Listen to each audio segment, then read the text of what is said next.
Did you know that World Press Freedom Day is not just about journalists, it's about you? I mean it. Look, usually on the day, on May 3rd, I tell you at this point in the video about the number of journalists killed and imprisoned, and I will share that information in a few minutes. But first, let's talk about you. Traditionally, World Press Freedom Day has focused on the idea that, reporters are consistently under attack and they face restrictions on their reporting, sometimes violence. And World Press Freedom Day tries to draw attention to that. But there's another way of thinking about world press freedom, or just press freedom generally, and that's about us as consumers. How are we to be educated about the world around us? And, a vibrant, independent press that is kind of focused on holding the powerful, whether it's political or business or cultural, accountable, that's essential to, having an educated democracy. That's David Kaye, a law professor at the University of California, Irvine, and also former UN Special Rapporteur on the promotion and protection of the right to freedom of opinion and expression. And yeah, he says we, that means all of us, need to reframe our thinking about press freedom because we're all news consumers. We're all active participants. And that in a way flips around the discussion, because then we're not just talking about the rights of reporters to be free of all kinds of harassment, especially because we know in democratic cultures, journalists, like lawyers, don't always have the best reputation, unfairly in many respects. But it flips it around to allow us to think about, well, what do we want the information ecosystem to look like, and what's important for us to know in order to essentially have control over our democracies. David says we tend to think about press freedom from the perspective of journalists because we're often the ones directly under attack. I know this in a very personal way because back in 2012, I was based in and reporting from Beijing, and then I became the first foreign correspondent in more than a decade to be kicked out of China by the government.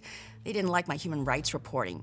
So yes, we tend to ruffle the feathers of those in power. One is simply that if reporters are doing their jobs, if they are acting as watchdogs over government and business and so forth, they naturally create enemies. Enemies is probably too harsh to put it, but those in power don't like to be exposed. There's quite a bit of benefit to them to doing things without the public knowing all the details.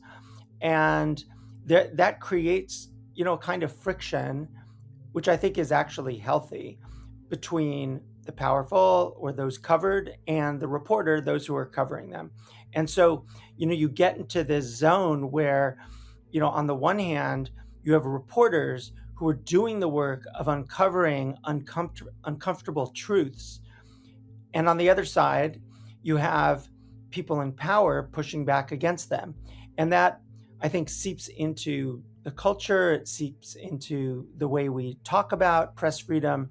And I think that's fundamentally where we get these kinds of, disputes, certainly in the public and the public understanding of what press freedom is.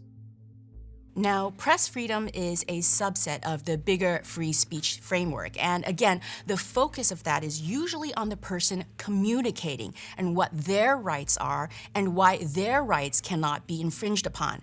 That's an assumption held by both the right and the left. So the idea is that there's a kind of absolutism and the speaker reigns supreme.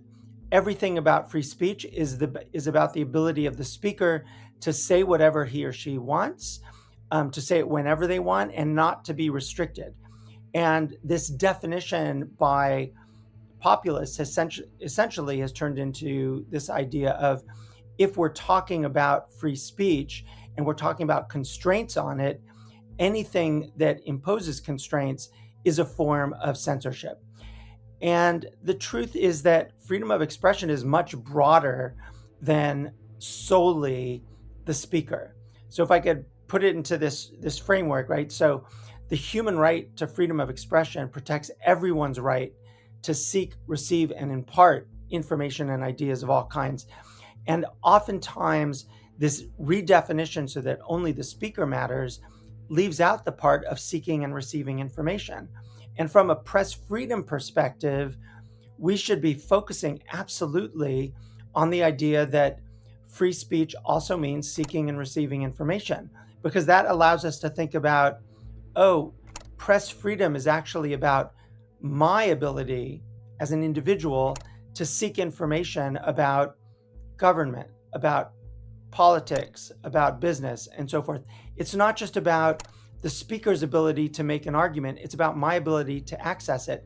And that basically applies to all sorts of policy issues like public media, independent media, concentration of power within the media, and all of these different policy issues that are about, at the end of the day, the consumer's right to be educated, not just the speaker's right to get the information out. The way many people think about free speech, by the way, also benefits big tech, because that's the argument many of these social media companies are making.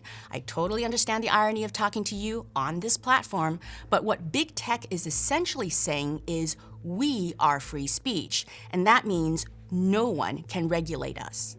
I think in the year and a half since the beginning of the Trump administration, I think we've seen big tech, and I would include within that the big AI companies.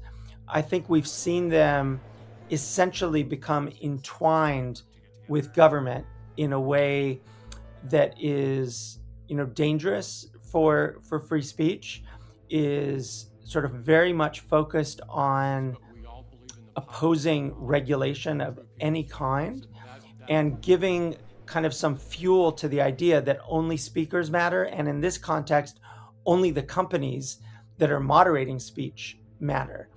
And I think that's a big problem. And it's made big tech, I mean, not all tech companies are the same, but, I wouldn't put, Wikipedia in the same box as Meta, but, it has definitely kind of given the companies a kind of power that is not just about the platform, but is really geopolitical. And we can see it just to give you an example, the companies, particularly X, but also some of the others, have been very much opposed to some of the transparency regulation that we've seen in Europe, and to content moderation more generally. And because of X and other platforms' real proximity to the White House and to the State Department in Washington, they've been able to pursue this idea that any content moderation is censorship. And big tech's fight over free speech not only muddies the water in terms of the meaning, but also has contributed to the public's growing negative attitude to it. If it's so toxic, why do we want it? I mean, I think there is real doubt right now about kind of why do we have free speech? Why is it important to democracy? And it comes from a variety of angles. I mean, I really think this is not just a right wing or a left wing issue. From the right, we've seen essentially right wing government impose real restrictions on speech, and from the left, we've seen, over time, I don't think it's been governmental, certainly not in the United States or Europe, but we've seen a kind of censoriousness around speech. And so, I think people have been conditioned over the last several years to see, free speech and a free media as somehow interfering with, the ability to get good policy, to get good government. And, so there's a lot of sources for that kind of doubt about free speech. But I think that if we could sort of change the conversation so that people see speech as not just the speaker, but could see speech as, our own ability to access information. Maybe it's online, maybe it's in the media, maybe it's, kind of giving people tools to access broader sources of information without all of the disinformation and doubt around, what they're reading. I think that's the beginning of the way to get people to sort of have a conversation about like why it is we should value free speech. We're not really having that conversation right now. So that's David's hope, that we start talking about free speech and a free press from the point of view of all participants and how they benefit, and in turn, how democracies remain resilient. And on that note, I did promise to share some stats, the usual ones you see on World Press Freedom Day. They're still very important. According to the Committee to Protect Journalists, 130 journalists and media workers were killed in 2025. 334 were in prison as of December 1st of last year, and 85 reporters were missing. So, what do you think? Does reframing the conversation to focus on the consumers, readers, and viewers like you help? Let us know in the comments. That's all for now. DW News is giving you the latest and also sharing deep dives on here and across the rest of social media. I'm Melissa Chan. Until next time.